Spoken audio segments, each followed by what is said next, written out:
Ya, terima kasih pemirsa. Anda kembali bersama kami menyaksikan Di debat perdana calon gubernur dan calon wakil gubernur DKI Jakarta tahun pemilihan 2024. dan hadirin pada segmen kedua ini calon gubernur akan menjawab pertanyaan yang telah dibuat oleh tim panelis. Selain menjawab pertanyaan, masing-masing calon gubernur juga diberikan kesempatan menanggapi jawaban dari calon gubernur lainnya. Dan untuk memastikan debat berlangsung adil, pertanyaan masing-masing subtema akan diundi. Kami persilakan kepada para calon gubernur untuk maju ke depan mejanya masing-masing. Baik, hadirin sekalian, pendalaman visi, misi, dan program kerja akan dimulai dengan calon gubernur nomor urut 1. Baik, untuk itu kami persilakan panelis Profesor Dr. R. Siti Zuhro MA untuk mengambil pertanyaan subtema di dalam fishbowl. Setelah itu diperlihatkan ke kamera hadirin dan juga moderator Ibu subtemanya. Silakan. Silakan, Profesor.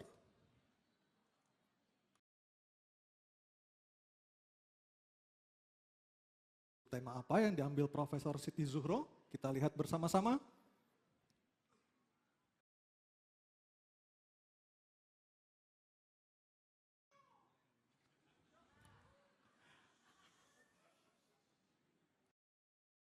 Subtema gender. Oke.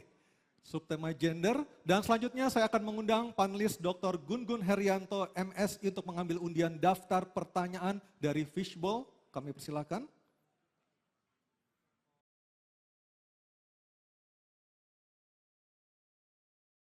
Bisa disebutkan Profesor Gun-Gun?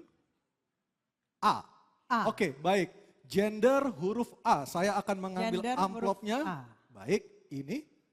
Kita Baik. perlihatkan terlebih dahulu. Masih dalam posisi Masih tersegel. dalam posisi tersegel, ini memastikan bahwa pertanyaan dijamin kerahasiaan. Silakan Anissa dibaca.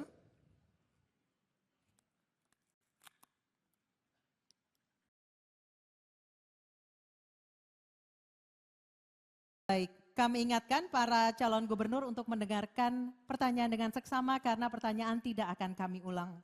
Pertanyaan untuk calon gubernur nomor urut 1, Bapak Ridwan Kamil adalah indeks ketimpangan gender di Jakarta berdasarkan data BPS tahun 2023 sebesar 0,256.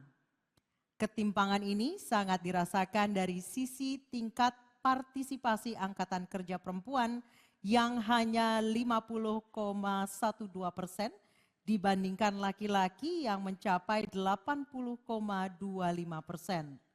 Ketimpangan gender juga memposisikan perempuan sebagai pihak yang dilemahkan, di mana angka pendidikan minimal SMA pada perempuan hanya 65,54% dibandingkan laki-laki yang mencapai 72,71%. Pertanyaan, apa langkah strategis dan konkret Anda untuk meningkatkan partisipasi perempuan di angkatan kerja dan pendidikan? Waktu Anda 2 menit, silakan Bapak. Terima kasih. Kota itu pada umumnya hanya aman buat lelaki dewasa secara teori.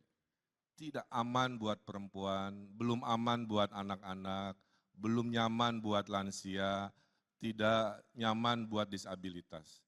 Kuncinya Jakarta di masa depan harus berkeadilan. Tujuan negara hanya 2, adil dan makmur. Maka sebagai gubernur, kalau nanti warga masih merasa tidak adil, silahkan laporkan, diskusikan. Ketimpangan gender ini kuncinya adalah pendidikan. Kita ada program bersama DPRD yang sudah melakukan inisiatif, kita dukung sekolah gratis, tidak hanya di negeri tapi juga swasta. Swasta yang ditunjuk. Insya Allah partisipasi sekolah, ada 1.100-an yang putus sekolah, itu kita bisa lakukan sebuah dukungan khususnya ke kaum perempuan. Kita ada program namanya Sekolah Perempuan, buat emak-emak, buat ibu-ibu, nanti sekolahnya di Balai RW. Kurikulumnya tentang ekonomi keluarga, keharmonisan keluarga, dan lain sebagainya. Emak-emak yang butuh pekerjaan, kita ada kredit mesra, tanpa bunga berbunga, tanpa agunan. Daftar emak-emaknya cukup berlima. Inilah namanya kredit kelompok 1, 2, 3, 4, 5. Satu masalah 4 bertanggung jawab, puluhan ribu sudah pernah saya lakukan. Kombinasi dengan akses kemudahan berusaha, kombinasi dengan sekolah informal emak-emak, dan sekolah gratis untuk perempuan di level formal, 3 itu saya kira akan meningkatkan kualitas indeks sehingga ketimpangan gender bisa kita selesaikan. Saya kira perempuan harus dilindungi, perempuan harus memiliki yang namanya kesetaraan dengan perlindungan oleh gubernur dan pemimpin Jakarta. Terima kasih. Baik. Terima kasih Bapak Ridwan Kamil. Mohon tenang hadirin. Kesempatan berikutnya saya berikan kepada calon gubernur nomor urut 2 Bapak Dharma Pongrekun untuk menanggapi jawaban calon gubernur nomor urut 1. Waktunya 1 menit, silakan. Baik, makasih. Kesetaraan gender seharusnya terjadi ketika kita bersikap adil. Dan fondasi untuk kesetaraan itu adalah adab. Tanpa adab, maka kebijakan yang diambil tidak akan pernah adil. Oleh sebab itu, Pemprov DKI, khususnya Dinas Tenaga Kerja, harusnya selalu mengumumkan secara transparan peluang-peluang kerja yang ada di Jakarta dan dibagi sesuai dengan persentase yang diharapkan dan diinginkan oleh perundang-undangan. Oleh sebab itu, mari kita kembali menjaga adab supaya kita dapat bersikap adil sehingga kebijakan-kebijakan yang dirasakan tidak malah membuat perasaan rakyat tidak adil. Terima kasih. Baik, terima kasih. Tenang dulu, selanjutnya calon gubernur nomor urut 3 Bapak Pramono Anung untuk menanggapi jawaban calon gubernur nomor urut 1. Waktu Anda 1 menit, silakan. Secara konkret, kami akan mengadakan yang dinamakan job fair yang telah kami sampaikan untuk 3 bulan sekali di kantor kecamatan. Tugas kantor kecamatan adalah juga sekaligus menjadi balai latihan kerja, terutama bagi wanita. SLTA akan kita potong.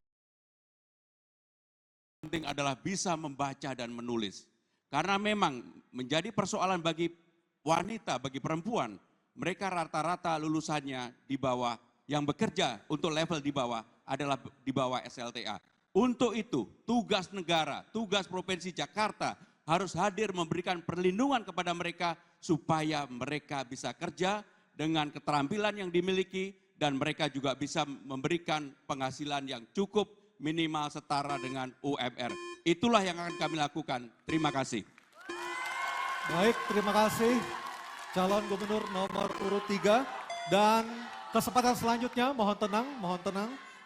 Saya akan berikan kepada calon gubernur nomor urut 1 Bapak Ridwan Kamil untuk merespon tanggapan dari 2 calon gubernur yang telah dikemukakan. Waktu Anda 1 menit Pak, silahkan. Ya, saya kira semua calon gubernur punya niat baik, mungkin gaya, caranya beda-beda, tapi tujuannya sama. Ya. Nah, oleh karena itu rasa adil harus jadi prinsip dalam kepemimpinan. Ibu saya mengajarkan itu nomor 4. Kemudian perluasan lapangan pekerjaan juga sesuatu yang harus kita hadirkan. Tapi perbedaannya dengan pasangan Ridho, kita akan melakukan namanya pemberdayaan ibu-ibu yang tinggal di rumah dengan namanya sekolah perempuan. Dulu saya pernah bikin namanya Skoper Cinta, Sekolah Perempuan Raih Impian dan Cita-Cita. Itu lulusannya 75.000 bisa menjadi wirausaha, melek, bahkan ada kurikulum anti radikalisme ya di sekolah perempuan sehingga mereka naik kelasnya. Termasuk kita ada rencana membuat namanya Sekolah Politik Perempuan agar perempuan bisa berjuang sendiri untuk masa depan keluarga dan gendernya. Baik, terima kasih. Terima kasih. Kita lanjutkan. Oke, boleh tenang dulu biar bisa dilanjutkan.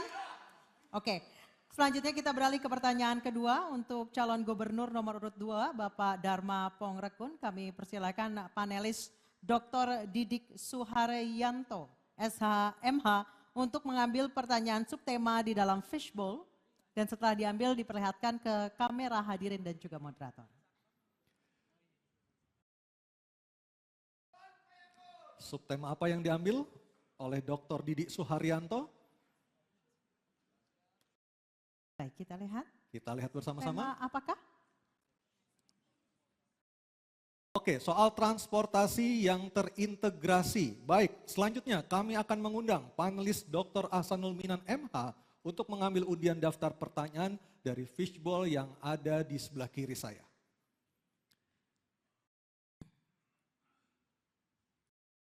Ya, sudah diambil bolanya. Silakan dibuka. A. Oke, transportasi dan terintegrasi huruf A. Huruf A. Baik. Kita lihat. Kita lihat, saya perlihatkan terlebih dahulu, masih tersegel amplopnya. Masih tersegel amplopnya, silakan. Tandanya Anissa. kerahasiaan dari pertanyaan ini. Oke, kita buka dulu. Kami ingatkan lagi para calon gubernur untuk mendengarkan dengan seksama karena pertanyaan tidak akan diulang. Subtema transportasi terintegrasi. Berdasarkan TomTom Traffic Index tahun 2022, Jakarta menduduki peringkat ke-29 sebagai kota termacet di dunia. Warga Jakarta membutuhkan waktu 53% ekstra lebih lama untuk mencapai tujuan perjalanan mereka selama jam sibuk dibandingkan waktu perjalanan normal. Jumlah kendaraan bermotor tahun 2023 melonjak 24,3% dari 2017 sehingga total kendaraan mencapai 21,9 juta unit berdasarkan data dari Korlantas Polri dan Dinas Perhubungan DKI Jakarta. Aspek transportasi umum dan mobilitas merupakan kelemahan terbesar Jakarta untuk menjadi kota global. Pertanyaan, bagaimana program strategis dalam 5 tahun kepemimpinan Anda untuk mengatasi kemacetan di Jakarta? Waktu menjawab 2 menit dimulai dari Anda berbicara, kami persilahkan. Dengan mengoptimalkan apa yang sudah ada, terutama manajemen. Tidak perlu dulu menambah armada. Manajemen diperbaiki, dioptimalkan, pastikan setiap trek itu jaraknya 10 menit dan harus dipastikan. Kemudian dipastikan keamanan supaya disabilitas, lansia, ibu-ibu hamil maupun anak-anak itu mendapatkan maintenance atau treatment yang khusus. Sehingga demikian juga dengan penggunaan kendaraannya. Kendaraannya harus nyaman, AC-nya dingin, baunya tidak pengap. Dan juga hindari dari hal-hal yang tidak baik. Oleh sebab itu juga perlu ditanamkan budaya budaya antri kepada anak-anak. Masukkan di dalam kurikulum supaya budaya antri ini ada di dalam adab kita. Kemudian baru setelah itu kita evaluasi apakah perlu ditambahkan. Kalau perlu baru kita tambahkan. Jangan kita mengeluarkan anggaran tetapi kita sebenarnya tidak tahu faktor mana yang perlu kita perbaiki. Kemudian kita perlu mengurai kemacetan dengan apa? Dengan membuat suatu compound yang tersentralisasi di mana di situ ada tempat tinggal, ada pasar, ada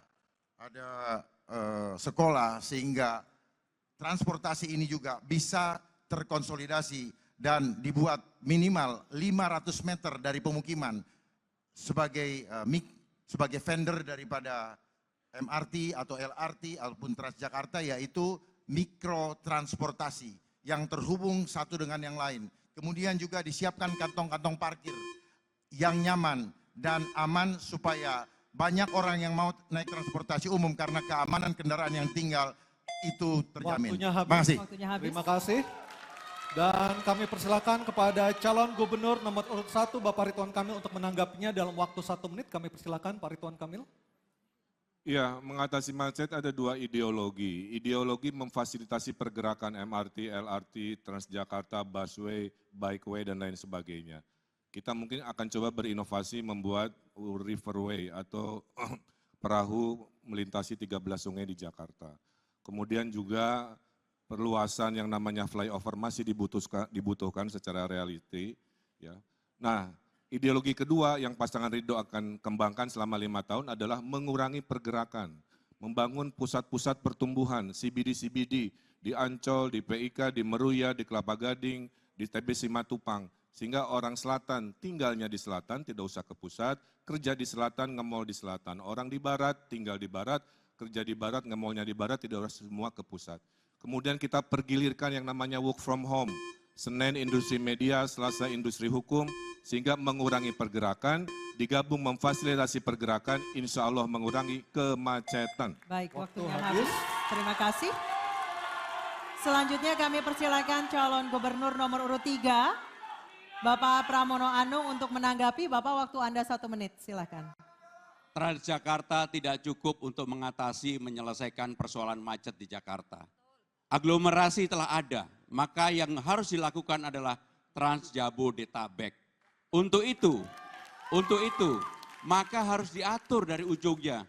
Saya termasuk yang akan membebaskan 15 golongan yang sekarang ini sudah naik busway gratis, maka mereka naik MRT dan LRT juga gratis, baik itu dari Bekasi, dari Tangerang Selatan, dari Bogor, dan dari manapun apabila fasilitas itu ada. Kenapa itu dilakukan? Supaya orang berkurang banyak masuk ke Jakarta bawa kendaraan pribadi. Jadi maka dengan demikian yang paling penting untuk mengatasi kemacetan di Jakarta adalah Trans Jabodetabek, bahkan kalau perlu sampai dengan Puncak dan Cianjur. Kenapa itu harus dilakukan? Sekali lagi, untuk mengatasi supaya tidak banyak mobil atau kendaraan pribadi yang masuk ke Jakarta. Terima kasih. Baik, terima kasih. Hadirin harap tenang terlebih dahulu. Kami memberikan kesempatan berikutnya kepada calon gubernur nomor urut 2 Bapak Dharma Pongrekun untuk merespon tanggapan kedua calon gubernur nomor urut 1 dan 3. Waktunya 1 menit, kami persilakan. Baik, pendapat dari kedua paslon tidak salah, semua benar. Hanya yang diperlukan adalah prioritas mana yang perlu kita dahulukan. Karena waktu kita hanya 5 tahun, kita tidak bisa berretorika dengan berangan-angan, sementara pada saat kita turun nantinya itu belum terlaksana. Jadi yang pertama kita harus lakukan adalah bagaimana kita mengoptimalkan manajemennya dulu. Jangan sampai aturannya sudah ada tetapi hanya menjadi aturan dan tidak dikawal bagaimana kelanjutannya. Jangan sampai ada programnya apalagi kalau tidak dilaksanakan. Jadi semua menjadi percuma ketika hanya menjadi rencana tanpa eksekusi. Kita perlu segera eksekusi, bukan lagi berdiskusi. Terima kasih. Baik, waktunya masih ada Bapak? Masih ada waktu. Sudah cukup? Oke, baik. Terima kasih untuk Terima jawaban kasih. dan juga tanggapan dari ketiga pasangan calon gubernur. Dan kita akan melanjutkan berikutnya. Baik, Anissa. selanjutnya kita akan beralih ke pertanyaan untuk calon gubernur nomor urut 3 Bapak Pramono Anung. Untuk itu kami persilakan panelis Profesor Dr. Nurliah Nurdin SOS MA untuk mengambil subtema di dalam fishbowl. Setelah diambil boleh diperlihatkan ke kamera moderator. Baik, sudah diambil, dibuka bolanya, dibaca kertasnya, dan diperlihatkan kepada kita semua. Subtema apa yang diambil oleh Profesor Dr. Nurliah Nurdin? Sumber daya manusia. Baik, selanjutnya saya akan mengundang panelis berikutnya, Becky Mardani, untuk mengambil undian daftar pertanyaan dari fishbowl. Akan diambil huruf apa oleh panelis Becky Mardani malam hari ini? Sudah diambil bolanya? C, oke. Sumber Daya manusia huruf C. C. Baik, ini dia. Kita buka terlebih dahulu. Amplopnya Amplopnya masih disegel? Masih disegel. Ini lengketnya lumayan lengket nih, Nis. Ya, ini tandanya sangat rahasia. Sangat rahasia. pertanyaannya. Oke, berhasil dibuka. Saya akan baca pertanyaannya subtema sumber daya manusia. Di Jakarta terdapat 267 kelurahan yang bisa dijadikan basis pembangunan masyarakat Jakarta menuju kota global. Namun dalam dinamikanya, kota global kerap kali menempatkan warganya bukan sebagai subjek pembangunan. Pertanyaan, bagaimana Anda menempatkan kelurahan sebagai pusat penguatan sumber daya manusia yang inovatif, mandiri, dan berkarakter dalam pembangunan berkelanjutan dan berkeadilan? Baik, silakan. Waktu Anda 2 menit, Bapak silakan.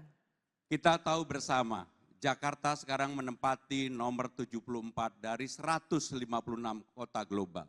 Jakarta hanya unggul 2 poin dari Manila dan 4 poin dari Bangkok.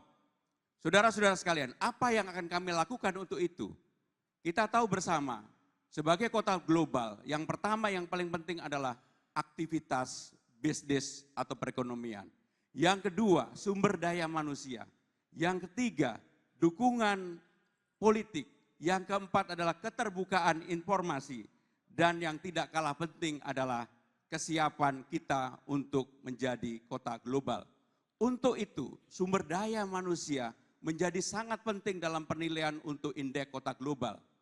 Dalam indeks yang dikeluarkan oleh PIRNI, sumber daya manusia 30% menempati itu. Kelurahan kita ada 267. Apa yang harus dilakukan? Seperti yang saya katakan tadi, maka kita harus yang namanya Kartu Jakarta Pintar, Kartu Jakarta Sehat, dan juga untuk para mahasiswa KJMU, betul-betul negara harus hadir untuk itu. Inilah yang menjadi persoalan, kenapa sumber daya manusia kita seringkali tidak siap. Termasuk yang sudah saya katakan tadi, maka pemerintah berkewajiban untuk menyiapkan job fair selama 3 bulan sekali di kantor kecamatan, bahkan kalau perlu di kantor kelurahan.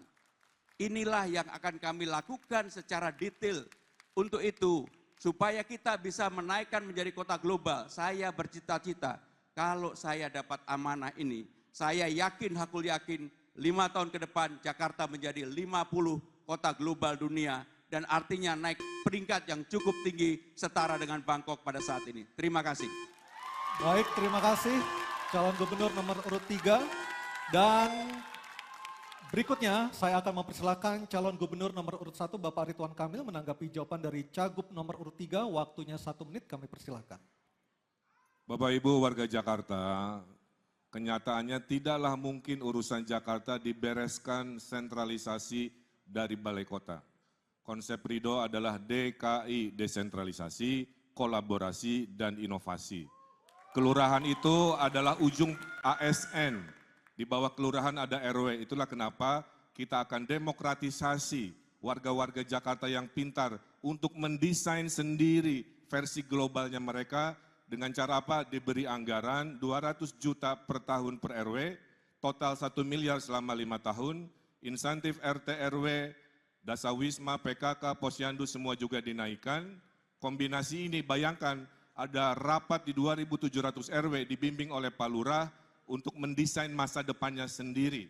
Gubernur bisa ngurus yang besar-besar, di level ujung bisa oleh Lurah dan para RW yang diberdayakan. Terima kasih. Baik, terima kasih. Cagup nomor Selanjutnya, urut 1. calon gubernur nomor urut 2, Mohon Bapak tenang. Dharma Mohon Pongrekon. tenang. Oke, tenang dulu boleh? Oke, thank you.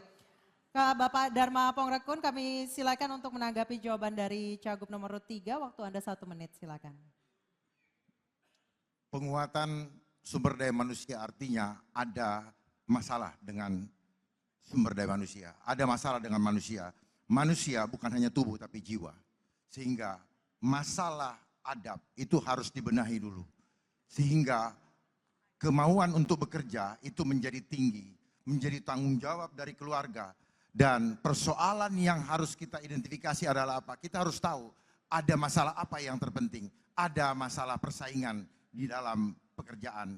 Di mana Jakarta, gubernur sebagai ayah daripada warga Jakarta, itu harus mendahulukan yang berKTP Jakarta. Karena ternyata banyak yang masuk ke Jakarta dan itu membuat banyak dari warga Jakarta yang tidak punya kesempatan diterima di suatu pekerjaan. Akibat dari apa? Akibat belum atau kurang dipercayanya. Dengan program jaminan Babe, maka kami sebagai gubernur akan menjadi Waktunya Waktu habis. habis, kita berikan aplaus yang paling meriah untuk jawaban dan juga tanggapan dari 3 calon gubernur ini. Terakhir masih ada? Masih ada Kembali lagi ya? calon gubernur. Oke, Ke silakan. calon gubernur nomor urut 3, Bapak Pramono Anung untuk merespon tanggapan dari kedua calon gubernur nomor urut 1 dan juga nomor urut 2 tadi. Waktu Bapak 1 menit, silakan. Undang-Undang nomor 2 tahun 2004 sudah mengatur untuk keperluan RT, RW, dan kelurahan itu angkanya tidak boleh lebih dari 5%. Sehingga dengan demikian, apa yang akan kami lakukan untuk kelurahan, kami akan membangun yang disebut dengan balai rakyat. Di sanalah sumber daya manusia ditingkatkan, di sanalah kita berinteraksi, di sanalah kebudayaan dibangun, di sanalah kegotong royongan juga diciptakan. Dan yang paling penting, apa yang menjadi pertanyaan di bawah, bagaimana untuk urusan yang mendasar kalau mereka mau mengawinkan anaknya, mau mekintankan anaknya, ada tempat di mana balai rakyat. Ini bagian dari mendorong agar sumber daya manusia di tingkat paling bawah di kelurahan bisa dihidupkan. Dan saya yakin-yakinnya bahwa itu bisa dilakukan dan pasti akan membawa manfaat yang cukup besar bagi masyarakat. Terima kasih. Terima kasih calon gubernur nomor urut 3. Dan kita berikan aplaus yang paling meriah untuk Silakan jawaban berikan dan apresiasi. juga tanggapan dari 3 orang calon gubernur di hadapan kita ini. Dan kita akan jeda terlebih dahulu. Nanti kami akan kembali dengan pendalaman visi misi dengan subtema lainnya.